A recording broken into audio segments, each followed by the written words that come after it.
see those hands in the air. Head on out.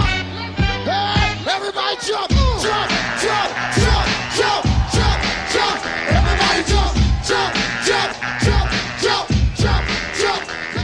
Happy Friday, Sydney High. My name's Eric Webster, and this is our weekend review.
Now on to John Turner with this week's photos. In a field outside of town, we could always be alone. Carry a blanket, maybe a basket, and that's it.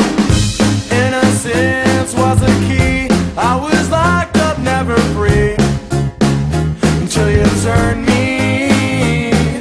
Like vines we intertwine, carelessly growing up and growing old. Life was on our tongues. It tasted heavenly, so good. I wake up and I feel alone. I was just asleep, right where I belong, inside this sad, sad song. I knew this was a dream, it was too good to be true. Coincidences were a bit much too. Who wants to wake up? Who wants to lose it? Who wants to live in this place? I don't, so I'll be sleeping in. Like vines we intertwine, carelessly growing up and growing old. Life was on our tongue. It tasted heavenly, so good. I wake up, but I feel alone. I was just asleep, right where I belong, inside this sad, sad song.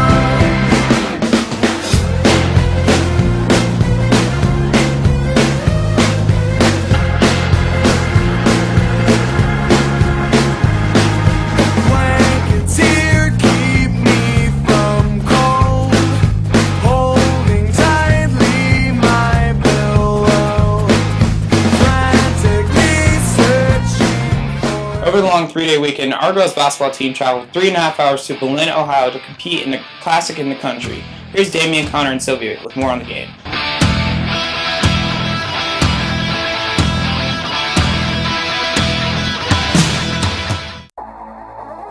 See, I've been waiting. Waiting on that time. Feel me if you've been waiting on yours. That moment, it's close. It's close. It's close. Tired of living day to day like everything's alright. Just waiting on that moment. Waiting on my moment. Girls varsity basketball team traveled to Berlin, Ohio and competed in the Classic in the Country and defeated North Royalton. We played a Classic in the Country over the weekend, and it was a great experience for our girls basketball team. We finished the game 58-44, winning by 14 against a really good team. Sylvia Hudson had 29 points to lead the Jackets, and you know, the atmosphere playing on the big stage was incredible for these girls to experience. And coming away with the Classic in the Country was a really big experience for me and my teammates. we just wanted to go out there and put on a good show for everybody that was watching. We came back with a dub. We're 16-0 right now, and we plan on going 22-0. To switch gears, I decided to start a weekly poll. This week's poll was over. We have 4 minutes between classes. Is that too much, too little, or just right? After asking 50 students and 10 staff members, let's take a look at the results. Thank you to all who participated. Wrapped up like a douche, another runner in the night, blinded by the light. Wrapped up like a douche. If you're thinking about going to college, you'll want to listen to these next 2 segments very carefully. Maddie Nuss and Lainey Shaw have very important information about CCP.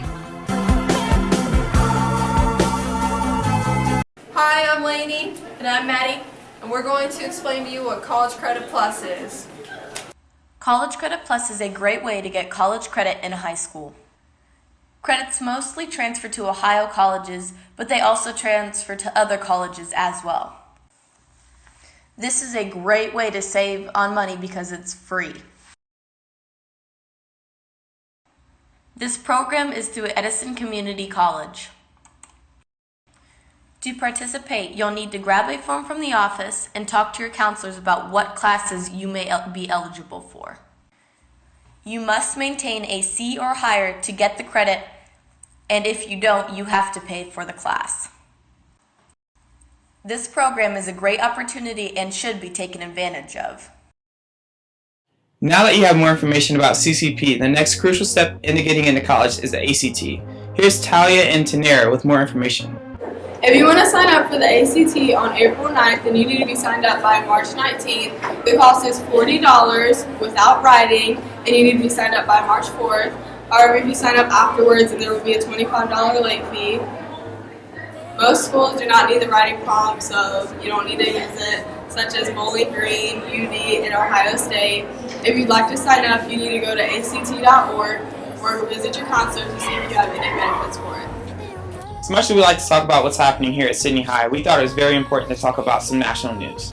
With the Iowa caucus coming up and the race to the presidency being a hot topic, we broke it down to get a better understanding of our party candidates.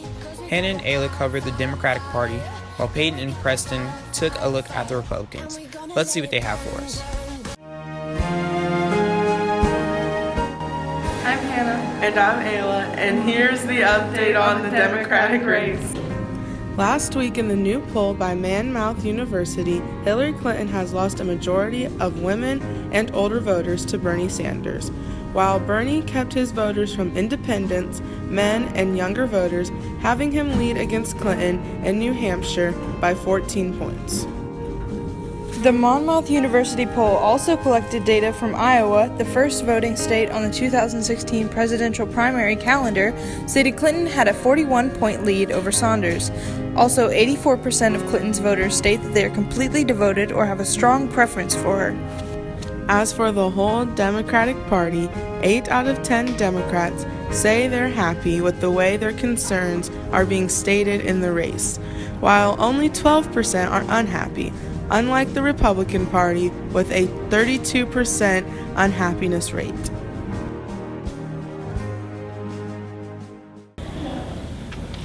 Preston Crawl here. I'm here to update you on the Republican presidential race. We will update you on the polls and current issues.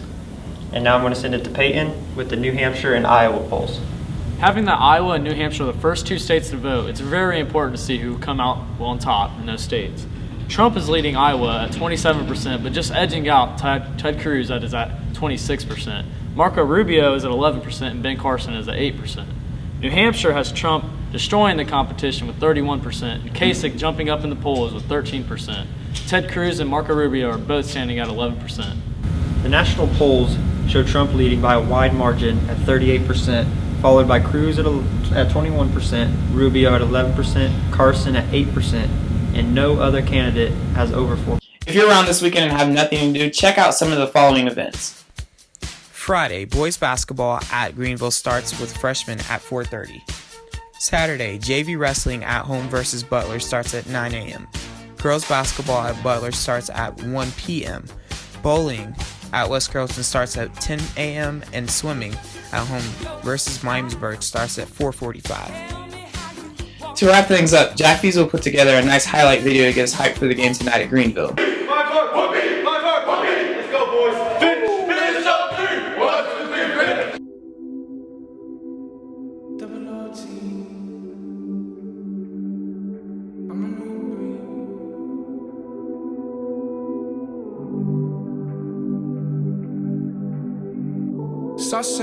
Saucing, I'm saucing on you. I'm swagging, oh. I'm ballin', I've a song on you. Watch out, oh, watch out, yeah. I smash out, yeah. I'm spending on my pay.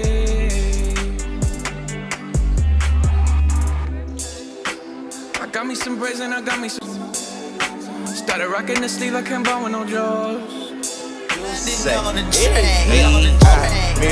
I got a chick.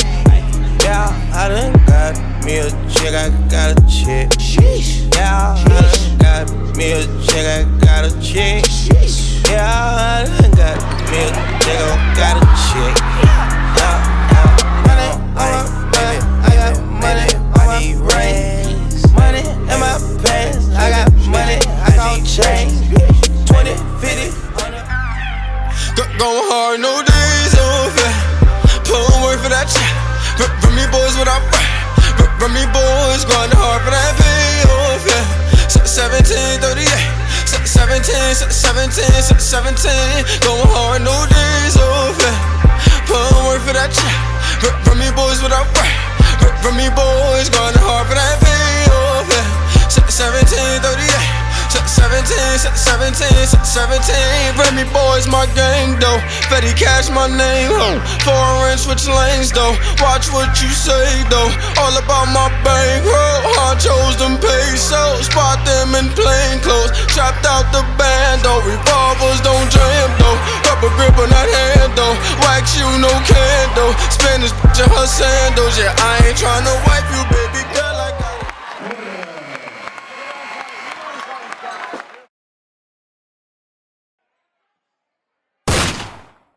Good luck to all of our student athletes this weekend. Be safe and have a great weekend, Sydney High.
The purpose of the Envirothon is to get high school students interested in studying about natural resources and the environment, to help them to become more environmentally literate so that they can make decisions as they go into careers and into college on the proper things to do to be good stewards of our natural resources. Well, I think the students probably benefit in multiple ways. One way is getting out of class sometimes, and the opportunity to be outside and perhaps going on a field trip with a forester or a geologist to learn more about the subjects that they'll be tested on as part of the Envirothon. They learn how to work together, how to partner with each other, how to make the most of each other's strengths. The Envirothon, while it is an environmental competition, is lots of fun, and everyone that's involved in it, both the students, the advisors, and the many volunteers that we have that have experienced Envirothon, I think come away with that same sense that it's a great way to learn.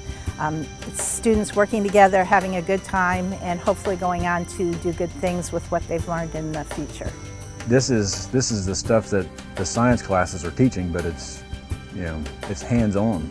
It's right there in front of them, and it's a great way to apply what they should already know or should be learning in the classroom. We're a school that graduates roughly 30 kids, and we have 2 teams here. And we're competing against schools that have 500 in a class, so that really doesn't mean anything. You pick your kids that are interested in the subject. That's the key. For instance, we have students that do a lot of hunting and trapping, and that's the kind of person you want here. It doesn't necessarily have to mean that you're a 4.0 student at all. It's a big part of my life now, just the environment in general, and so I think just learning all this stuff has been personally very, very important for me. The Envirothon's a great program. Everyone who puts it all together, all the people who sponsor it, it's really great for them to be able to do all this for us and for something that we all love. It opens so many doors of where you can go, what you can do, and sometimes even at a small town you see, okay, these people are working here or here. These are the options I have, where if you get to be involved in these groups, you're able to see a broad range of different possibilities that you can have. The Envirothon competition bridges the gap from the classroom to the real world. Because the individual tests are guided or written by professionals in the field, it gives students a real taste of what it's really like. The competition, it kind of brings it to a complete end where all of a sudden they've learned this stuff, they're using it, they're applying it, and they can show somebody else how well they did.